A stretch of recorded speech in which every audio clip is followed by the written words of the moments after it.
Hey guys, so it's been quite some time since I've done a review. It's nearing the end of the year for me. I should have summer vacation soon, so decided I'd try and get at least one review in before then. I've got a lot of stuff since my last review, so I should have a lot to review coming up. Decided I'd do this just because it was what I had on me. So as you can see, it is a Benchmade. This is, as you can tell by the title, this is no surprise. This is a Benchmade Model 710 McHenry and Williams. To a lot of people, this is like, the classic Benchmade. In fact, it's the first Benchmade to feature the axis lock. So it's even referred to as the Benchmade Axis. There have been a lot of axis folders, and they're very well liked. They're actually favored by some people. But this is just going to be my addition to the myriad of YouTube videos that already exist on this knife. This is definitely one of the most reviewed on YouTube, I would say. Actually, I think I would say most reviewed overall. But anyway, this is the Benchmade 710. In the background here, I don't know if you can really see that, but that's the Benchmade catalog, just so I can give you a couple stats here and there when I need them.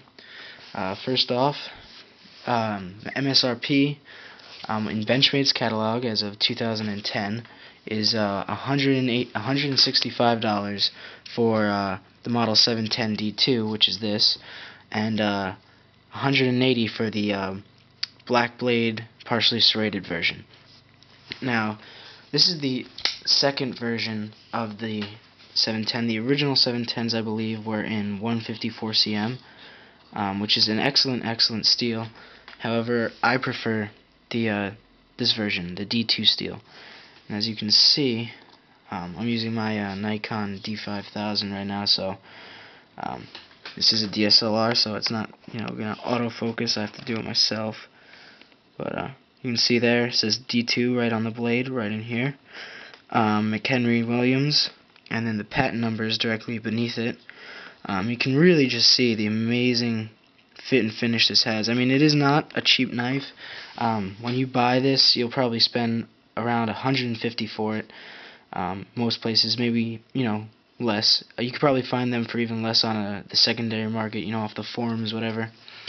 And then on the other side of the blade, you have the, of course, let me get into focus, the Benchmade logo there. Right beneath it, it actually says 710, as do all the new Benchmades. You can actually see the size of it. It's a pretty impressive size folder. I guess I'll just compare it to, let's see what we got here. Flashlight. This is a Nova X1. I'll actually use this to show you that the liners in here are actually quite thick, but it is because it is an axis lock folder, so you don't really need thin liners to work as a liner lock. So the liners are actually skeletonized. I don't really know if you'll be able to pick that up, maybe just slightly, but you can kind of see in there that they are drilled out. A lot of them is actually drilled out. There's about 6 holes in there, I think, somewhere around there. Anyway, handle is G10, backspacer I'd assume is G10. It could be Zytel, something similar. And I have the clip polished on mine, but it's it'll come black. It also includes, like you saw, the Benchmade pouch that comes with all the higher end Benchmades. Actually, now since they got rid of the red class, I think this will come with all of them, or just about all of them. Now, for my personal experience, I actually haven't had this knife too long. I got it not that long ago, but I mean, just by handling it and using it for about a week or so, it's just an amazing knife. I have yet to see a negative review on this knife, and I can tell you this is not going to be one.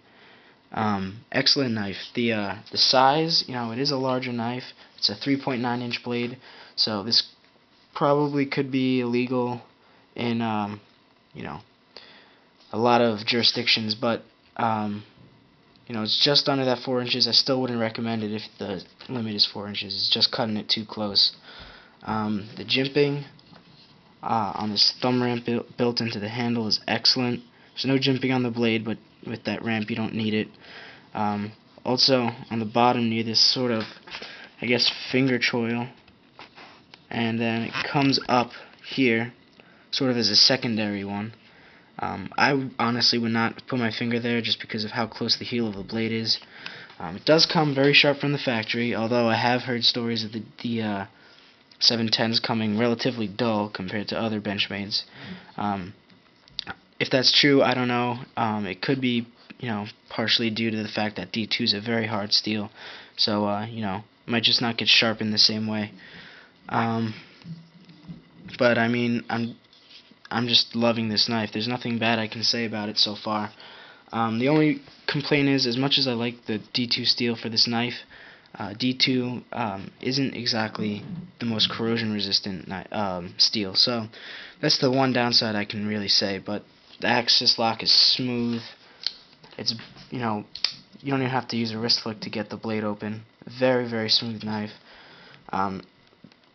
Completely solid lockup, no play. It's just a great knife. So that is the Benchmade 710. Alright, thanks.